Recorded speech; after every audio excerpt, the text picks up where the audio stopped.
This quick tip video will outline the process for testing RS232 communications on a variety of different devices. You will need a laptop running Windows operating system with the proper communication connections. If your laptop is equipped with a 9-pin serial port, all you need is a straight-through serial cable, long enough to connect the laptop to the device being tested. Otherwise, you will need a USB to serial adapter. They come in different sizes and cable lengths. Depending on the length of the USB adapter, you may still require the serial cable. You will also need a communication software program, such as PuTTY or Hyperterminal, to display and capture the data that is outputted. Let's start by examining a basic RS232 communication connection. For the purpose of this video, we are showing an OMNTEC Mfg and a Proteus controller, but the process is the same for other remote devices or ATG controllers. Under normal conditions, the Mfg is polling the ATG controller. First, verify the programming of the Mfg. Then, enter the setup menu of the Mfg and confirm the unit mode is set for transmitter mode. If it is not, make the necessary changes. Next, check the remote communication settings. Ensure the baud rate, data bits, parity, and stop bits are correct and match the communication settings of the ATG controller. Reference a programming manual for the ATG controller that is connected to the Mfg. On the Proteus controller, you need to enter the setup menu and choose the COM port options. On the Gen 3.0 controllers, under the RS232 port settings, ensure the baud rate, data bits, parity, and stop bits are correct and match the communication settings of the Mfg. Please note, the COM type must be set for remote. On the Gen 4.0 controller, the settings are the same, with a slightly different display screen. If communications are not functioning, once programming has been verified, two possible causes could be at fault. The field wiring could be opened or shorted. The Mfg or the Proteus could also have a faulty communication circuit. Connect the laptop to the field wiring in place of the Mfg. We will use this to check communications, in or out of device, based on its operation. Use Hyperterminal or PuTTY to connect to the Proteus.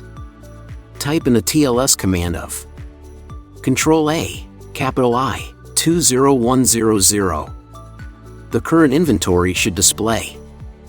If this is the case, the controller and field wiring are good. Let's look at the remote device. If the tank inventory is not displayed, connect the laptop directly to the controller to determine if the problem is faulty field wiring. Repeat the TLS command on the laptop. If the tank inventory is displayed, then there is a field wiring issue. Otherwise, the ATG has a communications issue. Should communication to the controller be proven functional, we then need to check the remote device. The device may be one of 3 different OMNTEC models: the Mfg, with or without printer, Delivery Defender, or the Delivery Defender Lite series. For the purpose of this video, we are showing an OMNTEC Mfg. If the field wiring is proven to be good, connect the laptop to the wiring of the remote device. By using Hyperterminal or PuTTY, connect to the unit. The unit should continuously output various TLS commands. As the internal RS232 connection wiring could be reversed on the remote device, it is advisable to retest the unit with a connected null adapter.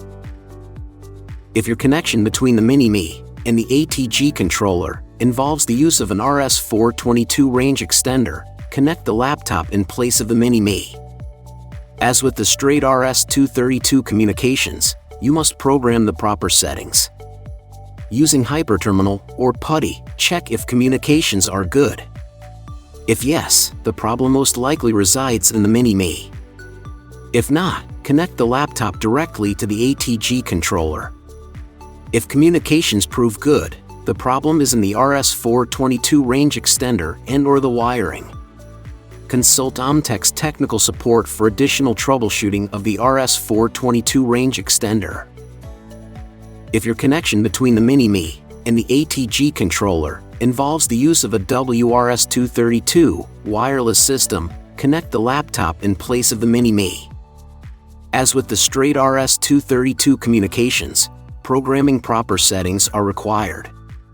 Using Hyperterminal or PuTTY, check if communications are good.